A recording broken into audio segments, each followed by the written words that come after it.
Good morning, PT on Ice podcast. My name is Dr. Jessica Gingrich.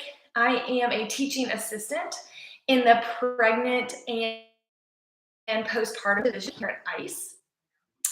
Today, we're going to talk about one intervention that may require a bias check for pregnancy-related pelvic girdle pain. Before we dive into this topic, you know what's next. We're going to talk about course updates. Christina and I will be in Oklahoma City on April 22nd. Alexis will be in Grand Rapids, Michigan on May 6th. Our next online cohort will begin on May 2nd. During the 2-day live course, you will learn the internal pelvic floor muscle assessment in supine and standing. This can be wildly informative for a person who has symptoms in functional positions, and typically that's when that's happening. Nobody is really leaking laying down. We will also be bridging this with return to exercise. That's going to include running, jumping, gymnastic skills like pull-ups, rope climbs, muscle-ups, toes to bar, and then also getting back to the barbell. If any of these opportunities speak to you, head over to ptonice.com to sign up or go ahead and throw them on your list of courses that you want to take in the future. The one intervention that can massively improve pelvic girdle pain during pregnancy is the SI joint belt. But first, I want to define pelvic girdle pain. So this is pain between the iliac crest and the gluteal folds. The pain may radiate into the posterior thigh and may also occur with or without pubic symphysis pain.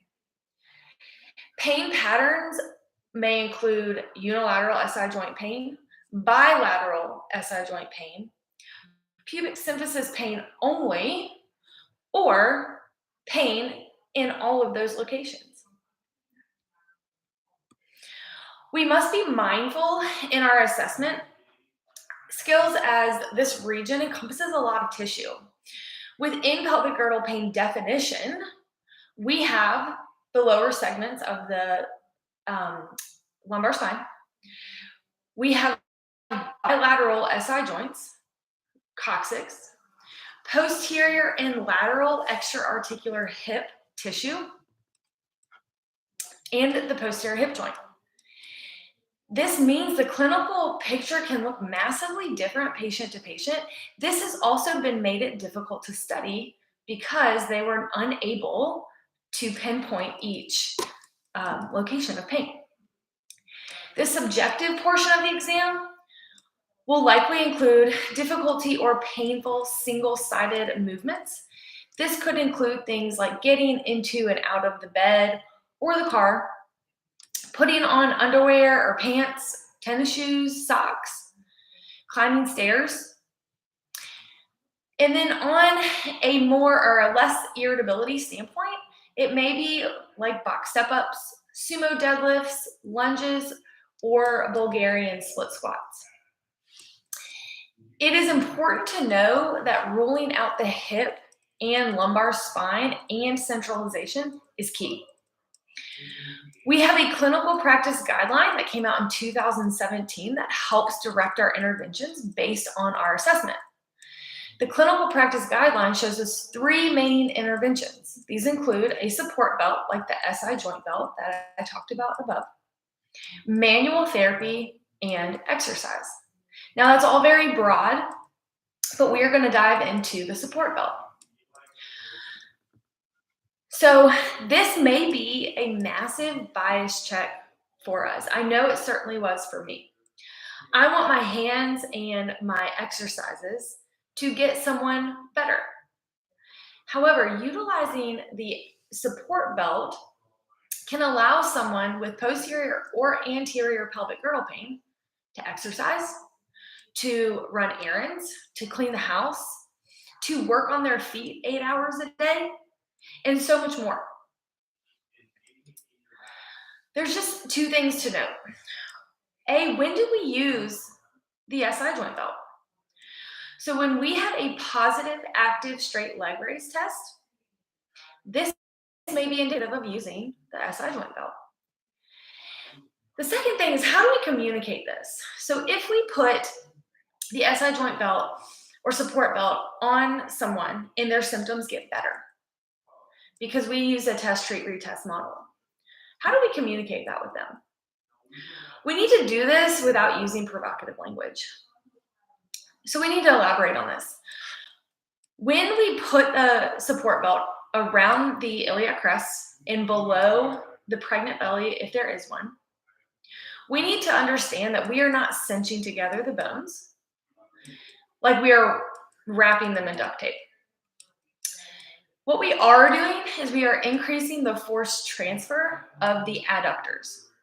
So saying something like this: by putting this belt on, we are helping your muscles, specifically the ones on the inside of your legs, produce better and more efficient force. I am not taping you back together. You are way too strong and resilient for that. The words we use when applying the SI joint belt are important. All too many times, these patients hear that their pain is coming from relaxin, that their bones are becoming loosey-goosey, and this can also be wildly scary for this already very vulnerable population. So yes, relaxin is softening the static structures. All that means is it's putting more demand on our muscles. Relaxin is a catalyst, not the cause. This is great news because this is what we're good at: helping pain via changing the musculoskeletal environment. Now that we've calmed symptoms down, what do we do next? We load them. We start to load them up, get them stronger. The support belt that I use specifically in my clinic is called the Sorolla belt. It's minimal and has like moderate rigidity, so it's not super elastic. And I have one in my clinic, so I can put this on someone and then have them do something that was provocative to them. And then also I'm able to use it as a test straight retest when I have a positive active straight leg raise test. If this is a population that you plan on treating, get an SI joint belt in your clinic. This will allow you to show them this tool and how powerful it can be. You can also, include, like, if you plan on having more kids, you can kind of throw this to the side and bring it out during your next pregnancy if this is something similar that you're going to be experiencing. So let's recap. This is a bias check for many of us. We want to lean into the literature on this one. The active straight leg raise test, if it's positive, try the belt. Be mindful of irritability by modifying things in their life as needed. Trial that belt, retest it, and then also be mindful of our language. But once you've calmed down those symptoms, don't stop there. Don't discharge them. Once the pain has eased up, load them up. All roads lead to load. So with that, I hope you guys have a wonderful Monday and a wonderful week, and we will see you next time.